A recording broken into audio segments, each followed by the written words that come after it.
जय हिंद दोस्तों, कैसे हैं आप? उम्मीद है अच्छे होंगे। आपका फिर से स्वागत है कल की भारतम चैनल पर। जैसे कि मैंने बताया था आपको कि ये चैनल हमारा जो है हर एक चीज़ आपको प्रोवाइड करता है। तो आज का दोस्तों हमारा टॉपिक है जो कि आप इसको एज ए हिस्ट्री में भी कंसीडर कर सकते हो, आज आप इसको ज्योग्राफिकली भी देख सकते हो और साथ साथ में आप इसको करंट अफेयर्स में देख सकते हो। तो एक्चुअली मैं बता दूँ ये टॉपिक क्या है। हमारा टॉपिक है सिंधु जल समझौता। तो करंट अफेयर्स इसलिए मैं बोल रहा हूँ क्योंकि अभी इस पर बहुत ज़्यादा चर्चाएं हो रही है और जिस टॉपिक पर ज़्यादा चर्चाएं होती है वो हमारे करंट अफेयर्स में आ जाता है। और जो भी हमारे गवर्नमेंट से रिलेटेड, जॉब से रिलेटेड जो भी हमारे क्या कहते हैं कि एग्ज़ाम्स होने वाले हैं उसके लिए टॉपिक थोड़ा इंपॉर्टेंट हो जाता है। ये टॉपिक तो दुनिया में बहुत सारा है, लेकिन हम करंट अफेयर्स में उसी को देखते हैं जो कि करंट अफेयर्स जो कि तुरंत घटना घटित हुआ हो। तो सबसे आजकल जो सबसे ज़्यादा चर्चा में है जो हमारा भारत और पाकिस्तान के बीच जो वार था उसके बीच रिलेटेड था, तो उसी से एक निकल के जो एक टॉपिक आया जो बहुत इंपॉर्टेंट है और हर एक एग्ज़ाम के लिए वो इंपॉर्टेंट होता है, वो है हमारा सिंधु जल समझौता। तो दोस्तों पहले हम इसमें समझेंगे सिंधु जल समझौता। सिंधु की जो हमारा स्थान है, सिंधु नदी जो हमारी है वो कहाँ से निकली है, कहाँ को गई है, ठीक है। उसके बाद उसकी जो सहायक नदियाँ हैं जिसे पंचनद भी कहा जाता है, ध्यान रखिएगा, हर एक टॉपिक आप देखिएगा।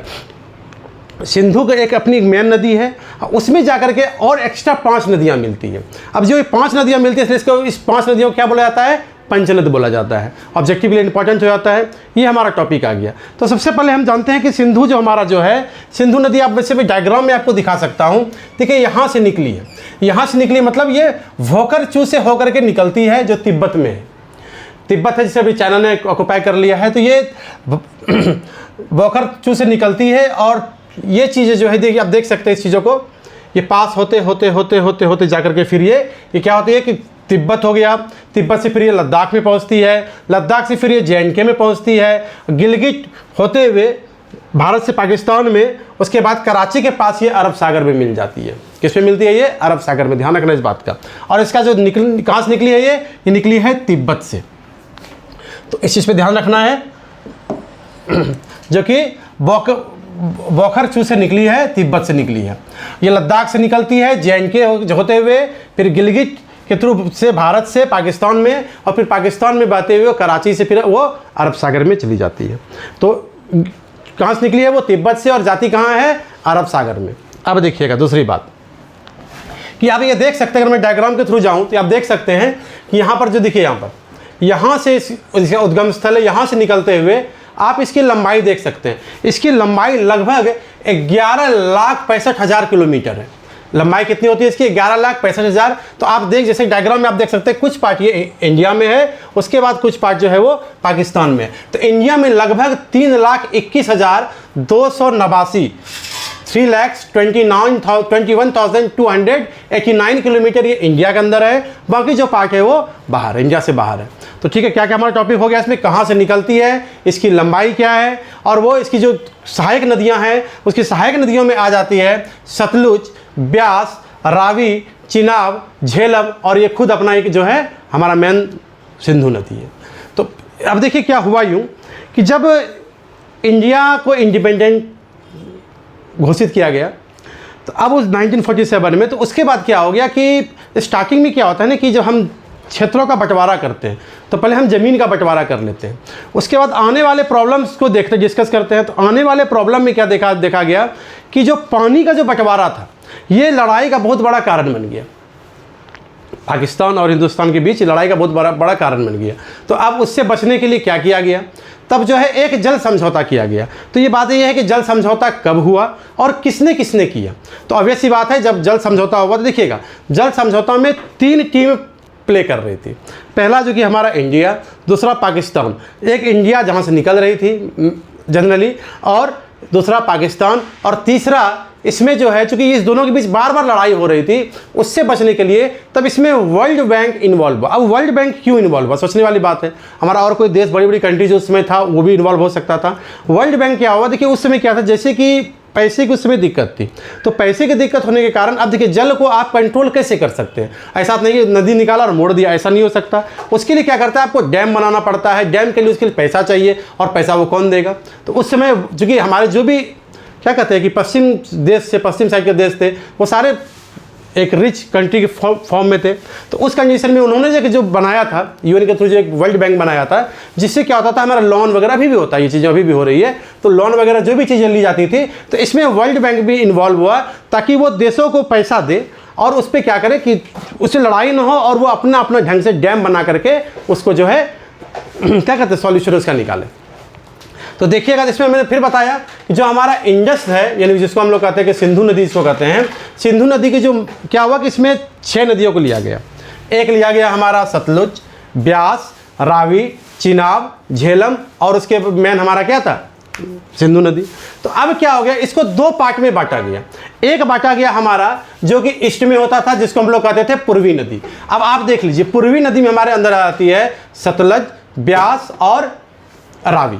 ये जो ईस्ट की नदियाँ थी, ये इस पे कंट्रोल था हमारा इंडिया का। अब इंडिया का कंट्रोल का मतलब देखिए यहाँ क्या हो कि नदी है वो तो बहेगी। अब हम लोग सिंपली समझ सकते हैं, जिस गांव से होते हुए जाती है उसके गांव वाला उसका यूज़ करते थे। लेकिन जब फ्यूचर को देखा गया, हो सकता है कोई रास्ता को मोड़ दे या कोई क्या कहते हैं कि उस पर अपना एक ब्रिज क्रिएट कर दे, अपना एक क्या डैम बना दे, तो दूसरे को प्रॉब्लम ना हो। तो इसके लिए जो है किया गया है कि ये 3 नदियों का कंट्रोल जो है वो इंडिया को दिया गया। इन 3 नदियों का कंट्रोल जो है वो इंडिया को दिया गया। अब बाकी जो 3 नदियां थी, जो चिनाब, झेलम और जो हमारा सिंधु था, ये किसे दिया गया, ये पाकिस्तान को दिया गया। तो इसका 80% वाटर जो है वो इंडिया यूज़ कर सकता था, 20% छोड़ना पड़ता है। जनरली 20% नहीं कहते थे, पानी तो बहुत ज़्यादा छूट जाता। लेकिन अगर इन फ्यूचर की बात को देखा गया कि अगर इसे कंट्रोल किया जाए, इसे बंद किया जाए, तो टोटली इंडिया बंद नहीं कर सकता है, उसको जो है पाकिस्तान को भी कुछ जाएगी। तो ये 80% जो है इसको इंडिया यूज़ कर रहा था और इसमें से 80% जो है वो यूज़ कर रहा था पाकिस्तान। तो देखिए, अब मेन बात ये निकल के आती है भैया कि ठीक है ये तो हो गया, तो ये कहाँ से कैसे निकली कि आखिरकार आप देख सकते हैं। जैसे कि आप सतलज को देखिएगा, रावी को देखिएगा, ब्यास को देखिएगा, तो आप ये देख सकते हैं कि ये जो है हमारे प्रॉपर इंडिया, जैसे हिमाचल से होते हुए ये पास हो रही है। तो सबसे पहले हमें क्या जानना था कि जो हमारा सिंधु नदी है वो कहाँ से निकली है और किधर से होते हुए गई है। तो मैंने बताया आपको, ये बोखर से होते हुए जो कि तिब्बत में है, वहाँ से लद्दाख से फिर जे.एन.के से फिर भारत से एंटर करती है गिलगिट में, पाकिस्तान में कराची के पास वो जाकर के मिल जाती है किसमें, अरब सागर में। ये हो गया हमारा मेन सिंधु का। अब जो 5 नदियाँ हैं उसके बारे में थोड़ा सा मैं डिस्कस करता हूँ कि आखिरकार वो कहाँ से निकली है और कहाँ को गई है। तो अब देखते हैं बेटा, ध्यान से देखिएगा बच्चों आप लोग। यहाँ पर क्या है, सबसे पहले हम बात करते हैं सतलज नदी के बारे में।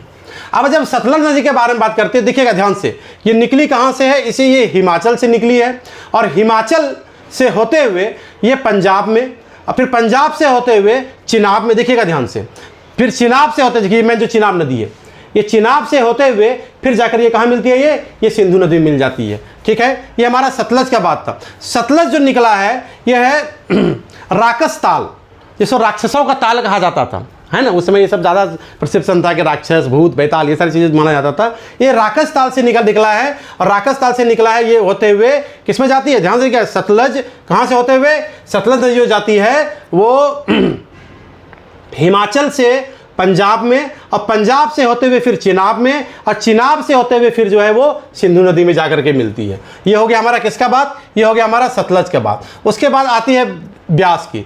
ब्यास जैसा का नाम है, ब्यास नदी जो है तो ब्यास कुंज से निकली है। वो कहाँ से निकली है, वो ब्यास कुंज से जाकर निकली है। और ब्यास कुंज से जो हिमाचल से होते हुए कहाँ मिलती है, देखिए तो ब्यास जो है, ब्यास नदी जो हमारी वो अगर किस में मिल रही है, सतलज में। मतलब ये जो मेन सतलज था, ब्यास कुछ दूर तक है हमारा भारत में, उसके बाद वो जाकर के सतलज में मिल जाती है। और फिर जो सतलज का जो डायरेक्शन था उसी को उसने फॉलो किया। उसके बाद बारी किसकी आती है, उसके बाद बारी आती है हमारी रावी नदी की।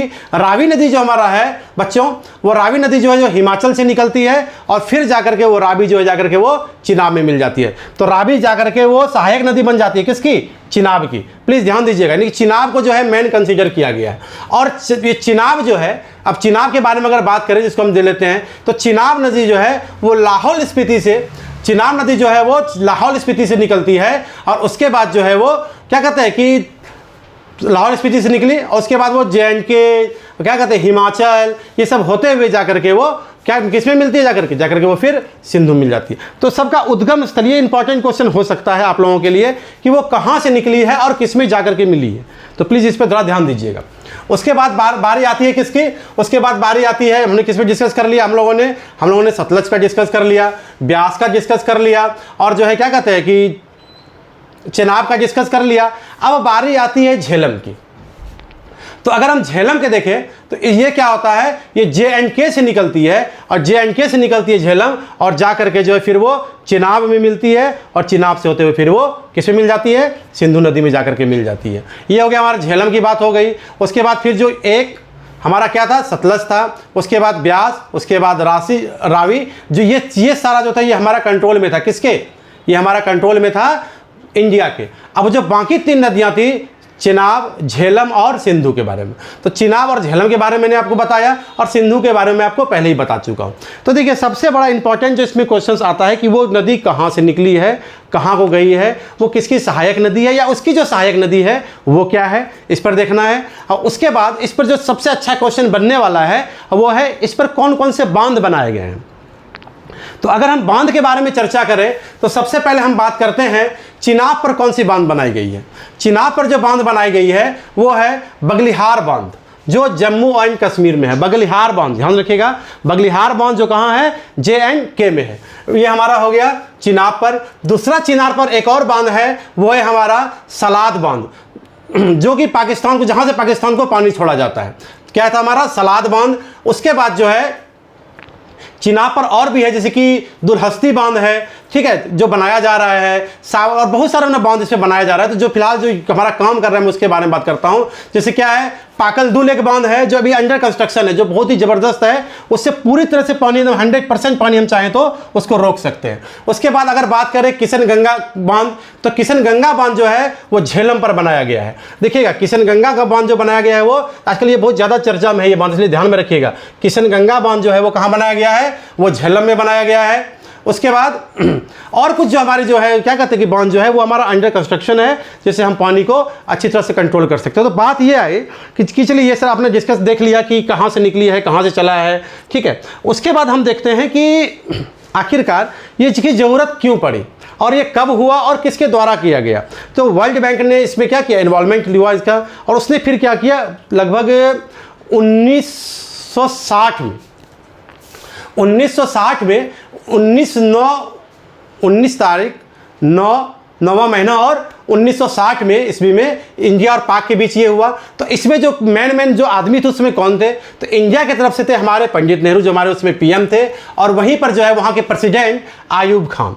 तो क्या हुआ कि आयूब खान उससे पहले भी एक बार दिल्ली आ चुके थे, और फिर वहाँ पर डिस्कस ये चीज़ों का किया गया। जब बातें ज़्यादा बढ़ गई थी तो वो आए थे, दिल्ली आए, उन्होंने डिस्कस किया। उसके बाद तो हमारे पंडित नेहरू जो है वो पहुँचे तब पाकिस्तान, और वो जो पाकिस्तान गए थे वो 19 तारीख को ही पाकिस्तान गए थे। अब जाते उन्होंने साइन कर दिया या एक दिन के बाद साइन किया, 2 दिन के बाद साइन किया, ये तो सोचने वाली बात है। लेकिन ऐसा माना जाता है कि जिस दिन वो पहुँचे उसी दिन को कंसिडर किया जाता है कि ये कब इसको क्या कहते स्टेटस में लाया गया। तो ठीक है, तो 1960 में 1960 में ये स्टेटस में आया था। इसके बीच हमारा क्या कहते हैं कि वार्ता हुई थी, वार्ता मतलब साइन हो गया था, मतलब कि दे दिया गया था इन चीज़ों पे।